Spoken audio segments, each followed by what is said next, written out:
yang sampaikan kepada seluruh umat Hindu dimanapun berada, ya, dari Sabang Merauke dari Makassar Purote. Kita sudah mendapatkan keputusan resmi dari Mahkamah Agung dan termasuk dari Menteri Hukum sudah ada, dan surat dari Pak Dirjen juga sudah ada. Ayo kita bergandeng tangan, raket tekek sekali sampat lidi, angin menyampaikan daki yang di bawah maupun di atas betul-betul bersih, ya betul-betul bersih. Maka ayo kita sama-sama bersatu padu untuk membangun umat kita lebih cerdas, cerdik, cendekia, cool, kalem, dan confident. Dumugi sesuai dengan profesi kompetensinya, kita majukan umat kita agar kita lebih baik ke depan. Dan kita dukung program-program pemerintah ke depan. Ingat, ada asta cita Bapak Presiden kita. Kita ikut ambil bagian di situ untuk kemajuan bangsa dan negara.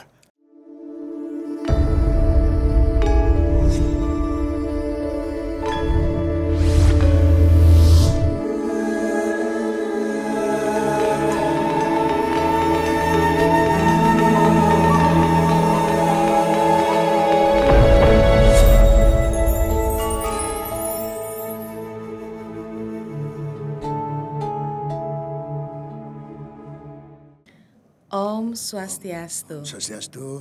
Sahabat Baskara, kita berjumpa lagi dalam acara podcast yang diselenggarakan oleh Badan Penyiaran Hindu, Puarta Dharma Penyejuk Jiwa. Sahabat Baskara, kali ini kita spesial mengundang yaitu Majen Purnawirawan TNI Wisnu Bawatenaya.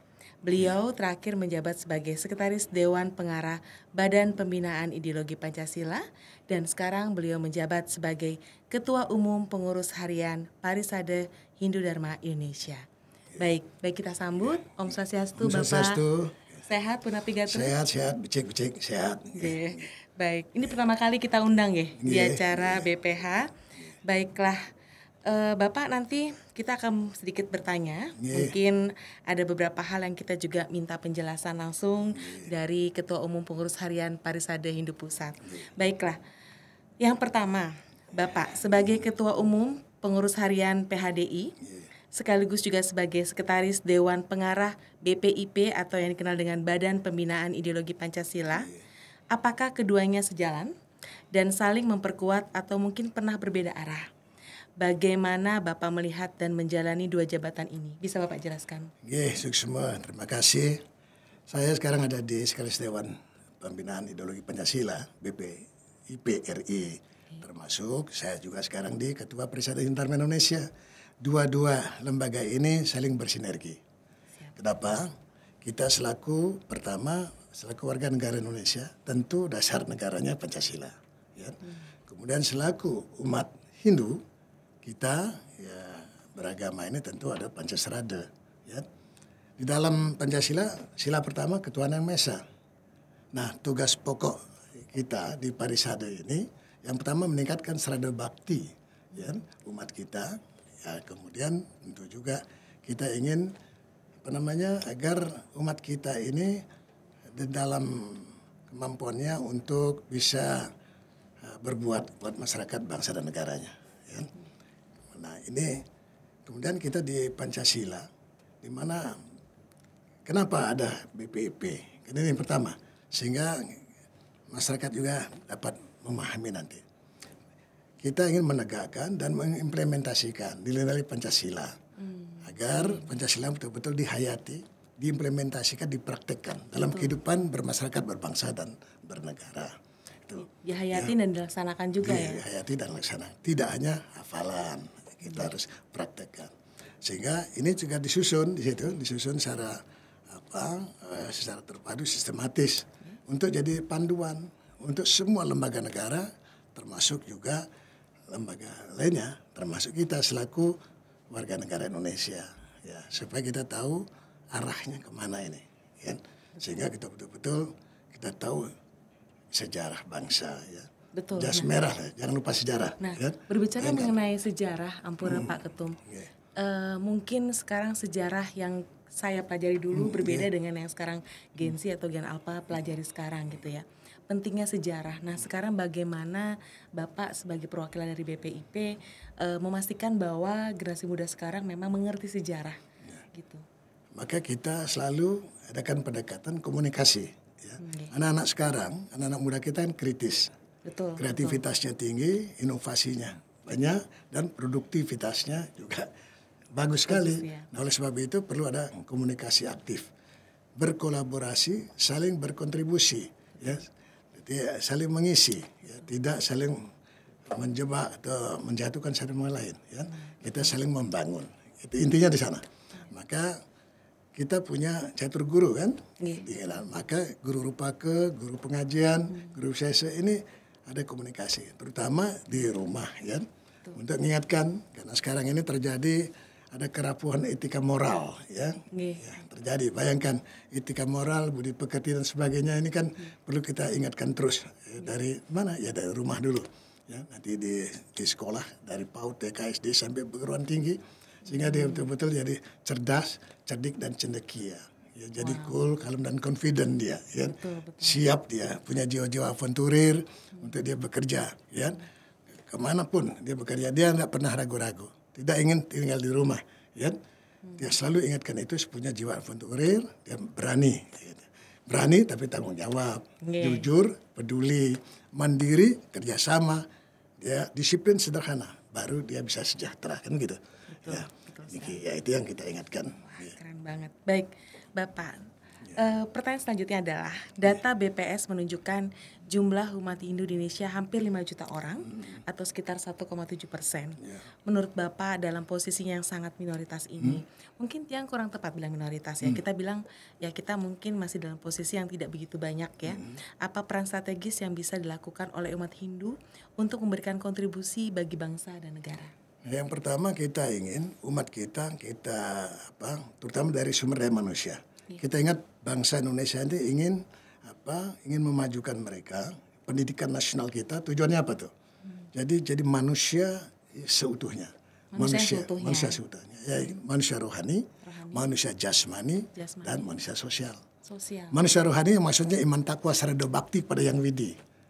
Ya, semuanya dia iman takwa, yakin dan percaya terhadap agamanya. Itu satu. Kemudian manusia jasmani. Kita ingat ada mensana in corpore sano. Ya. Jadi badannya sehat, spiritualnya bagus, ya. Kemudian dia betul-betul jiwanya juga tidak sakit jiwa kan gitu. Jadi ini istilahnya mensana in corpore sano, bukan menyoman men ketut gelem-geleman. Kita harus betul-betul sehat ya. Prima dia di situ. Betul. Kita ingin ke sana arahnya. Maka kita pendidikan utama. Ya. Literasi agamanya kita isi, ya. Sehingga betul-betul dia yakin dan dia mau membaca. Kelemahan kita sekarang apa kelemahannya? Satu, kita jarang mau membaca, ya, gitu. Yang kedua, tapi sudah ada YouTube sekarang yang mungkin kita bisa YouTube, lihat. Ya, dia pasti baca kan, maka dia perlu mendengar para guru. Kita ingat istilah gurunya, guru itu kan gelap untuk menerangkan. Nah, maka gurunya perlu dengar, lihat. Kemudian sedengar dan lihat, kemudian pikirkan baik-baik. Yang baik-baik teruskan. Yang baik ini dibiasakan. Karena setelah dibiasakan, itulah jadi karakter. Ya? Utamanya dia jujur dan disiplin. Disiplin ini kayak nafas nih. Tarik nafas, keluar. Nah, kembali. Kembali kita. Ya? Nah, oleh sebab itu kita betul-betul disiplin itu penting. Maka bayangkan sekarang, Pak Menteri Dikdasman yang lalu kita pernah ketemu di Rawamangun, nyampaikan anak-anak muda kita ini ada 1. Sekarang ada 7, ya, kebiasaan dia harus bangun pagi. Bangun pagi, kemudian ibadah, berdoa sama Tuhan. Ingat Yang Widi, ingat kawit, ingat leluhur, ingat Bisamo, kan begitu dia berdoa kan. Nah, kemudian di samping itu dia harus belajar, dia harus bermasyarakat, bergaul, ya, satu dengan lain. Dan kalau anak-anak supaya malamnya tidurnya cepat, supaya tetap sehat kan, sehat prima. Inilah kira-kira kita ingin sampaikan kepada anak kita, terutama orang tuanya jadi teladan dong. Jadi role model ya. Role model. Karena yang paling terdekat dengan anak-anak. Orang tuanya, kakak, beradik harus sering ketemu, sering komunikasi. Maka kita ingatkan mereka, ayo kita sumber daya manusia ini yang utama, agar kita betul-betul menjadi anak-anak yang siap untuk memajukan negara ini. Ya. Untuk berjuang juga untuk diri dia sendiri gitu. Untuk dirinya, keluarganya, masyarakat dan seterusnya. Ya. Sehingga betul-betul dia bermanfaat. Untuk apa sih dia hidup? Ya. Jangan hidup nunggu mati saja kan begitu. Tidak seperti itu, tapi harus diisi dengan dia berbuat terbaik. Baik, tadi yang ke pertama jasmani, rohani, lalu yang sosial. Sosial. Nah, sosial ini kan kita tidak bisa hidup sendiri. Betul. Ya? Kita harus saling berkomunikasi siapapun, lintas iman, lintas agama. Kita punya kenalan di Aceh, di Papua, di Amerika, di Eropa, punya kawan banyak, ya. Punya kawan banyak kan lebih bagus daripada punya musuh satu. Diversity ya. Jadi kita benar-benar tanpa ya. melihat sara ya, Betul. kita bisa Kita bergaul harus dengan punya siapapun komunikasi, ya. gitu ya. Saling menghargai kan gitu. Ya, betul. Itu dia. Siap-siap. Baik. Pertanyaan selanjutnya adalah apa kekuatan umat Hindu yang bisa dijadikan modal dasar untuk survive di zaman yang semakin modern dan memberikan kontribusi pada peradaban umat manusia? Nah, ini yang utamanya adalah pengetahuan. Ya. Bayangkan jenana, kalau ya? kita tidak punya jenana, ya, dia harus punya pemikiran yang cerdas, cerdik dan cendekia. Maka di Parisade ini yang sampaikan sebagai dapurnya. Ya. Dapur ini kalau bahasa tentaranya daya tempurnya daya tempur. kuat. Okay. Ada fisik, ada non fisik. Physically itu yang bilang tadi, mental and corpore sano tadi. Ya sehat dia kan, sehat jasmaninya, sehat rohaninya, spiritualnya bagus. Kemudian manuvernya, lari, lompat, loncat, dorong, tarik, banting, terjun, jalan, lincah. Tidak diam aja dia, lincah adaptif, dia. agile ya. Ya, betul-betul. Nah kemudian apalagi? Nah kalau tentara diajarin nembak kan keterampilan tuh. Ya, punya skill ya. Kalau kita bicaranya punya etika moral aja penting, ya. Satu, etikanya dia punya sopan santun yang bagus, ya. Kemudian etika pemerintahannya terbuka, transparan, tidak diam-diaman dia terbuka, berani menyampaikan kan. Etika ilmu pengetahuan jangan nyontek, belajar yang benar, ya. Etika ekonomi jujur dong, ya. Punya jiwa satya gitu kebenaran. Satya, betul. Dia jangan lupa dia Pancasatianya. Ya, dulu kita sudah sampaikan Satchit Ananda kan, Satya, Pancasatya itu. Jangan lupa satu Satya Hridaya. Dengarkan kata hati. Kata tetangga, kata yang lain pikir baik-baik. Ya. Itu. Satya Wacana, nah mulutnya jaga. Bayangkan sekarang banyak kata kasar. Ya? Main asal bunyi aja tanpa berpikir, tanpa boleh. Jangan NATO. Ya. No action talking on this. Jangan ngomong tuh, jangan. NATO ya. Pikir baik-baik, kan? Satya Wacana. Satya apa? Satya semaya. Janjinya pegang. Pagi ngomong gini, sore lain, malam lain, besok lain. Enggak. Janji. Ini penting. Baik jaga kan. Dan Satya Mitra. Bukan ngalih mitra, bukan seperti itu. Hati-hati deh. Ini mitra berkawan, bersahabat. Banyak kawan, lebih bagus. Kan? Kemudian Satya Laksana. Do the best. Ya, lakukan terbaik. The best aja, the best bahasa Balinya. Jangan berlebihan. Ya, biasa-biasa saja. Kan? Tahu diri. Tahu diri sehingga dia tahu diri sejatinya. Tahu kemampuannya ya. Who am I? Who you are? Dia tahu dirinya sehingga dia tahu menempatkan dirinya. Ada inggah-inggihnya seperti itu.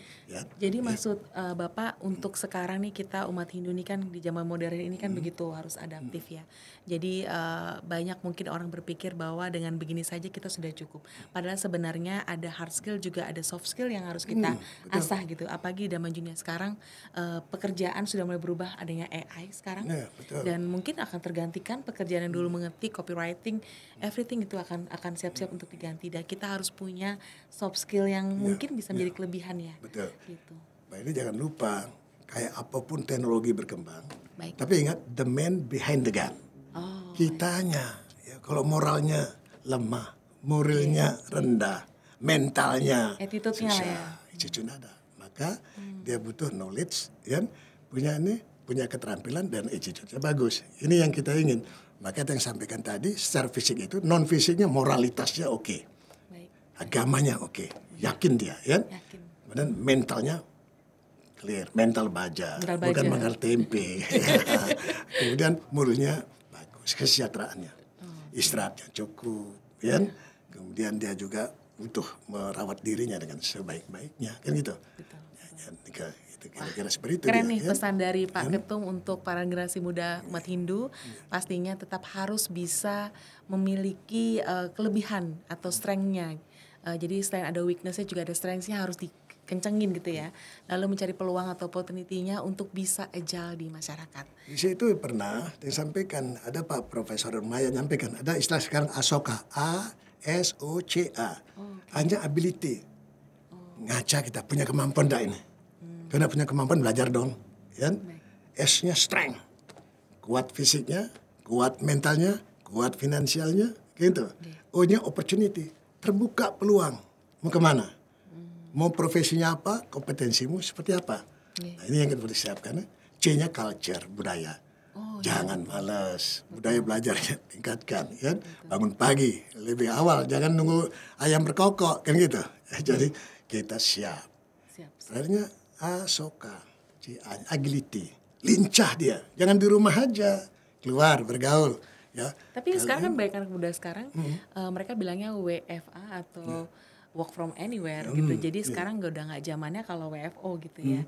Nah dengan sekarang pun mereka merasa bahwa kalau dikekang itu malah tidak menunjukkan produktivitas mereka. Nah, bagaimana dengan tanggapan sebetulnya begini, semuanya ingin merdeka. Ingat, mahardika. Apa maksudnya? Kebebasan ini merdeka yang mana? Harus mampu mengkomando kendalikan panca inderanya. Mata, telinga, hidung, lidah, kulit. Matanya dipakai 2 kali jadi mata-mata, terlalu banyak jadi mata keranjang. Hati-hati. Hidung belang. Telinganya budak dikasih tahu. Bayangkan, mulutnya bocor. Tambah 5 lagi, Hindu kita ada dasa indriya namanya. Mulutnya komat kamit, buat huak. Kan? Tangannya cuci tangan, tidak tanggung jawab. Kakinya langkah 1000, lari dari tugas. Kan? Ya, yang di belakang seperti kuda, tidak tahu toilet. Kan? Yang di depan, jadi mencakul di sawah orang. Hati-hati, hati-hati. Tambah 1 lagi namanya Eko dasa indriya. 11, pikiran. Ya pikirannya jangan melayang-layang. Jangan melayang, kita fokus saja. Ya. Kita pikir mau kemana? Ada tujuan, ada sasaran, bertahap, bertingkat, berlanjut, fokus, terus-menerus, tidak terputus berkesinambungan. Nggak ada yang instan, nggak ada yang tiba-tiba menjadi jenderal, tiba-tiba menjadi presiden, jadi menteri, omong kosong. Ya. Jangan oke aja. Otaknya kosong, omongnya kosong, ujung-ujungnya dibalik kantongnya kosong. Tadi kan susah kan? Pak Ketum bilang kalau tidak bisa ada sesuatu yang instan. Nah sekarang kan di zaman sekarang nih sosial media nih sangat-sangat menampilkan flexing bahasanya gitu ya. Bahwa saya bisa berhasil jadi entrepreneur, saya bisa berhasil menjadi suatu profesional apapun gitu. Tanpa melihat sebenarnya prosesnya kan. Jatuh bangunnya kayak apa, roller coasternya kayak apa. Nah itu yang mungkin tidak ditampilkan di sosial media gitu ya. Nah yang akhirnya beranggapan bahwa sebenarnya saya pasti juga bisa kok kayak gitu, padahal ada prosesnya. Nah mengenai proses sebenarnya ya, sebenarnya support system yang paling penting selain keluarga itu apa sih? Maka ingat, orang tua kita kan banyak pengalaman. Experience is the best teacher. Pengalaman utama. Dengarkan kakek buyut kita itu, orang tua kita, leluhur kita, ingatkan. Ya? Maka eling ring bisama, eling ring kawitan, eling sarang semeton. Mau dengar dia. Ya? Maka kalau kita nak mau dengar, ya budak dia, kan gitu. Nah makanya dengarkan. Maka ada seruti, ada semerti. Nah makanya dengarkan. Kan di agama kita seperti itu. Ya? Ada yang didengarkan baik-baik, kalian pikirkan. Yang terbaik kerjakan. Kerjakan jalani biasa. Saja dulu gitu ya. Itu saja. Hasilnya nanti pasti baik. Betul. Nah maka dia mau belajar, mau mendengar. Siap. Ya ini kan pernah ada kesombongan. Ya. Tidak boleh sama sekali itu.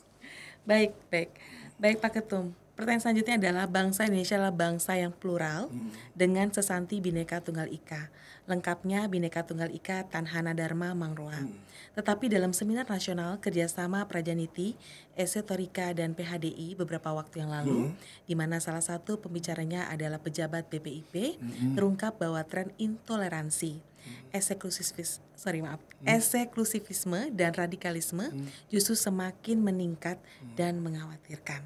Bagaimana Bapak melihat prospek masa depan kebinekaan di Indonesia dan bagaimana PHDI menyikapinya? Maka yang sampaikan ada 4 konstitusi dasar kan, Pancasila, Undang Dasar 45 kita, ya NKRI dan Bhinneka Tunggal Ika Tanhana Dharma Mangrua. Nah, bayangkan Bhinneka Tunggal Ika Tanhana Dharma Mangrua. Ingat Dharma, ini Parisada Hindu Dharma Indonesia. Dharma ini artinya kebenaran, ya. Dharma apa? Dharma agama, Dharma sastra, Dharma tula, Dharma gita, Dharma yatra, Dharma yuda, Dharma santi. Ini siklus hidup. Dharma benar sampai ke liang kubur pun kita harus benar, ya. Maka kita dengarkan pelajaran-pelajaran yang ada, ya, pengalaman-pengalaman dari para guru kita, terutama kita dengarkan dari pandita kita, pinandita kita, orang-orang tua kita, guru-guru kita, ya. Harus kita dengarkan di situ, dan pengalaman mereka jangan sampai kayak keledai jatuh kedua kalinya di situ, ya. Kita udah pernah dijajah zaman dulu, jangan juga kita ingin dijajah lagi, kan itu kita ingin mereka. Tujuan agama ini kan moksartam jagatya ya ceti dharma. Nah, situ dia ada tahapan-tahapannya kan. Ya, ada catur purusara dharma atau kamu moksa, kan gitu dia. Nah dharma juga, maka dharma ini dengarkan, oke dharma belajar kebenaran, kan itu intinya di situ. Jangan pernah kita melanggar, jangan pernah kita menabrak aturan. Ini yang penting sekarang. Harus tahu do and don'ts-nya apa. Harus dia. Ya. Nikah. Ya. Wah, berarti penting banget untuk mengamalkan Pancasila dan Dharma tadi gitu ya. Balik lagi bahwa sebenarnya masih banyak yang bisa kita pelajari. Sangat. Dan dari Pak Ketum tadi sudah disamarikan bahwa beberapa hal mesti kita peganglah teguh ya terkait dengan tadi Dharma. Baik, selain kebinekaan di level bangsa, kita juga menyadari bahwa di internal agama Hindu pun terdapat kebinekaan. Apa seruan Bapak untuk umat Hindu dalam menyikapi perbedaan-perbedaan pandangan keagamaan di internal umat Hindu? Yang katanya orang bilang ada sampradaya. Niki kan banyak cempadan Bali nih. Belahan pane, belahan paso, celebengkah betan piu. Ada kini, ada keto, guming liah, ajak liu. Bayangkan, dunianya begitu luas. Pasti ada plus minusnya. Betul. Ada baik buruknya. Gak bisa juga menyenangkan semua orang. Maka gitu ada loreng, ada poleng. Loreng itu many colors. Seperti pakaian tentara itu loreng. Kalau poleng hitam putih. Orang taunya hitam dan putih. Di antara hitam putih ada abu-abu. Maka jangan pernah abu-abu. Maka pelajari agama kita dengan benar. Datangi ke gereja, ke puri, ke mana saja. Datang ke sana, tanyakan pada sesepuh kita untuk kita camkan. Ada buku-bukunya. Ya kita, buku agama kita, pustaka suci kita kan banyak nih. Rigveda, Ayurveda, Atharvaveda, Samaveda ada. Sarasamustaya ada. Bhagavad Gita ada. Ada Upadesa. Yang mana yang dibaca? Sudah pernah baca? Kalau belum, baca. Kalau sudah baca, tafsirannya jangan sampai salah. Kemudian ini maka baca perlu dan ada yang ya. pahami. Maka ada Dharma Ucana, dengarkan dari para sepuh. Dharma Tulanya diskusinya penting, yang gitu. Jangan ini bagian Dharma Tula sebenarnya. Ya, ini seperti Dharma Tula. Kita komunikasi, seperti harus berani nyampaikan. Jangan pernah ragu. Tahu tanyakan. Maka dulu Bu Kartini bilang dari gelap terbelah terang. Nah sekarang kan banyak nih orang bilang gelap terus. Ingat guru itu gelap bro, itu untuk terangkan. Banyak sekarang yang bilang Indonesia gelap. Maksudnya apa? Kalau Pak Ketum mungkin bisa menjelaskan gitu. Yang gelap mananya itu? Yang gelap pikirannya, gelap matanya. Maka penting perlu. Tadi kan Erdaya. Jadi PR kita sekarang, pemimpin dan rakyatnya, presiden rakyatnya, parlemen rakyatnya, panis rewardnya, public relation, PR nih. Jangan terbalik RP, rupiah. Sekarang banyak yang masalah karena rupiah, jadi korupsi dan sebagainya. Dulu waktu mahasiswa KKN dia, kuliah kerja nyata. Sekarang? Hebat kan? Kalau setelah jadi KKN, korupsi nepotisme, mau kemana? Nah padahal sudah tinggi sekolahnya, maka agama penting. Apa itu tadi? Agama, karena ada culture itu tadi, karena culture dari awal itu. Kenapa agama? Agama ini menuntun kita untuk hidup baik. Ilmu pengetahuan untuk memudahkan hidup kita. Seni untuk memudahkan, untuk menghaluskan hati kita, budi pekerti, dan selanjutnya jadi kita punya etika moral yang bagus, kan gitu. Bahasanya mungkin di antara para lelumpur kita bisa jadi bunga, di antara gelap kita bisa menjadi cahaya. Itu yang paling penting. Betul. Jadi kita harus menguatkan diri kita dengan belajar agama dan meyakini agama kita dengan benar. Betul. Sehingga untuk melakukan sesuatu yang buruk pun kita akan berpikir 1000 kali. Benar. Baik, keren banget Bapak. Baik, ini Bapak menarik sekali. Kita sempat mendengar kehebohan di masyarakat karena isu pemerintah memberikan konsesi tambang kepada ormas-ormas keagamaan. Bagaimana posisi PHDI dalam menyikapi tawaran pemerintah ini? Apakah PHDI ikut mengambil jatah tambang? Kita organisasi di Parisada ini kan ada banyak nih. Ada WHDI, ada Prajaniti, ada KMID dan sebagainya. Ya, ada ICI. Kali ini ada ICI, ada banyak. Maka kita sampaikan kepada Prajaniti yang nanti dia berkomunikasi lah di situ. Baik. Kita di Parisada akan melihat kita fokus untuk itu membina nih keumatan kita, supaya betul-betul kalau tadi secara agamanya secara moral dia bagus, etikanya ada dan sebagainya. Tentu mudah-mudahan dia bisa tahu persis. Ingat, kita punya Trihita Karana. Jangan asal nyongcong saja, menggali-gali saja. Tidak seperti itu, tetapi kita hitung bagaimana untuk kehidupan kita ke depan. Hubungan Tuhan, hubungan manusia, alam kita. Kalau alam kita rusak, kapan? Mau makan dari mana? Maka perlu ada komunikasi yang baik. Dan pemerintah sudah memberikan ini, tentu kita tanggapi dengan baik, kita ikuti prosedur dan seterusnya sehingga kita menjaga keseimbangan alam kita jaga. Ya, kita juga perlu keseimbangan, menjaga harmoni. Maka keharmonisan penting, ya. Itu intinya. Baik, terkait dengan Nyepi. Sekarang kita sudah mendekati Nyepi nih pada saat akhir Maret nanti. Program Ingat Nyepi, Ingat BDDN, Badan Dharma Dana Nasional. Punya 10.000 atau 2,5% dari penghasilan bagi yang mampu. Apa himbauan Bapak untuk umat? Dan yang kedua, apa tema Nyepi tahun ini, apa maknanya, dan apa korelasinya dengan kondisi yang kekinian? Ya, yang pertama temanya dulu biar jelas juga umat. Manawasewa, Madawasewa, ya, mewujudkan Indonesia emas 2045. Iya, artinya kita melayani umat, melayani manusia itu sama dengan melayani Tuhan atau berbakti pada Yang Widi. Kan itu inti yang sana, menuju Indonesia emas 2045. Kita siapkan ini, ya. 2045 kan masih 25 tahun lagi ke depan. Adik-adik kita, anak-anak yang SMP, SMA sekarang kita siapkan supaya besok-besok bisa jadi presiden, kan itu, bisa jadi menteri, jadi jenderal, jadi profesor. Dari sekarang siapkan 20 tahun ke depan itu. Itu dia, intinya yang sana. Kemudian tadi, yang jangankan 10.000, mau 100 rupiah.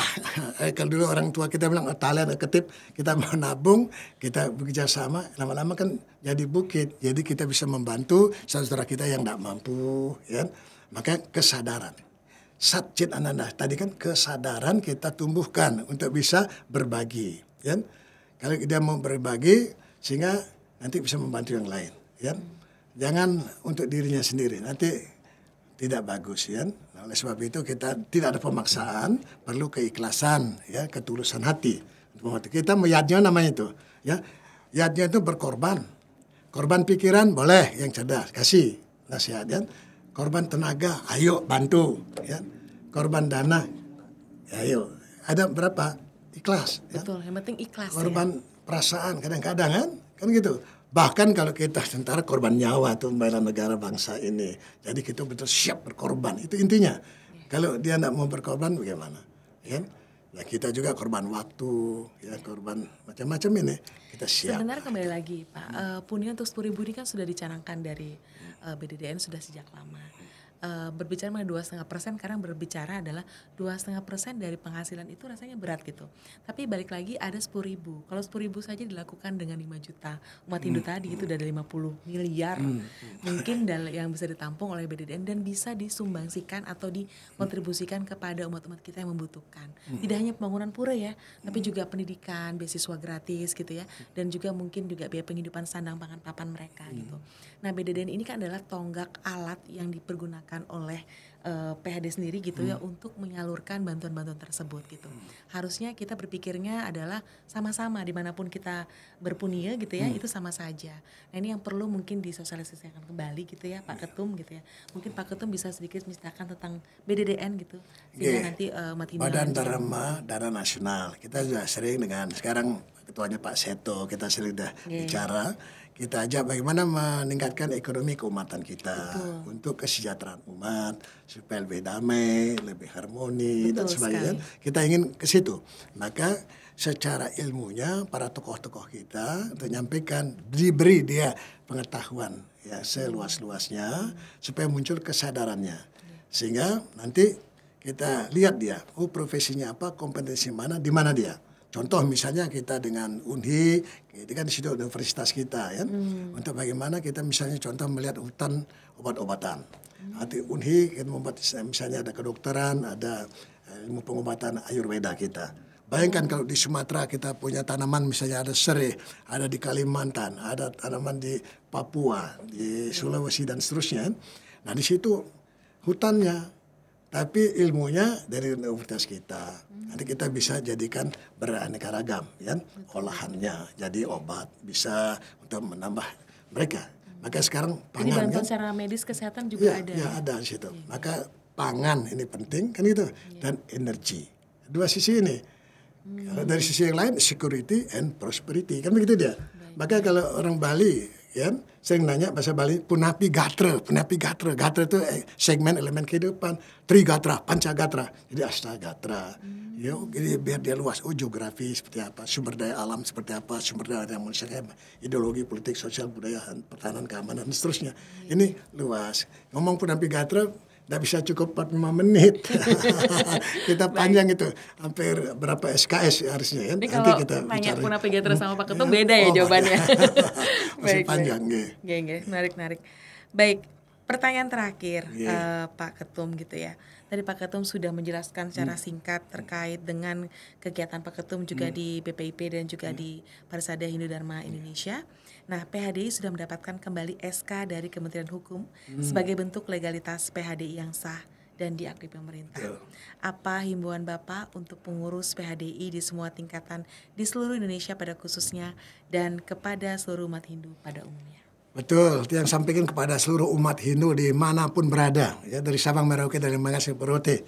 Kita sudah mendapatkan keputusan resmi dari Mahkamah Agung dan termasuk dari Menteri Hukum sudah ada dan surat dari Pak Dirjen juga sudah ada.